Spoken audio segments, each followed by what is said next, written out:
Apart from recommending the parties to choose between 1 or 3 arbitrators, the UNCITRAL Model Arbitration Clause also recommends the parties to agree on the appointing authority, as well as the seat and language of arbitration. However, this model clause omits the procedure for appointing arbitrators.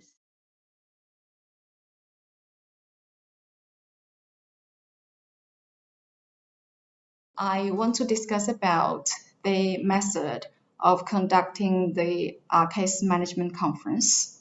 It is especially a desirable subject during the COVID-19 pandemic time. It is widely accepted nowadays that the initial procedure meeting, not just the initial procedure meeting, but perhaps the hearing, could be conducted virtually. An initial procedure meeting could last from 1 hour to 3 or even 4 hours, depending on the complexity of the matters discussed and also depending on how the presiding arbitrator managed the meeting. It is often considered good practice for the participants to, while talking, mute their speakers, and so that everyone can hear the speaking person clearly without any background noise.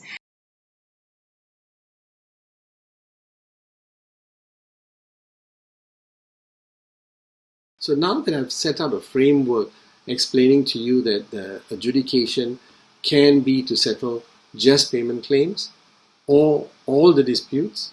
Two, as I've explained to you, that you can have this regime either set in your contractual adjudication, or because Parliament has legislated it, it is a statutory adjudication method, right? So that then takes me to the last section of my talk, to explain to you some of the statutory regimes that are available in the industry. I have about 10 minutes left.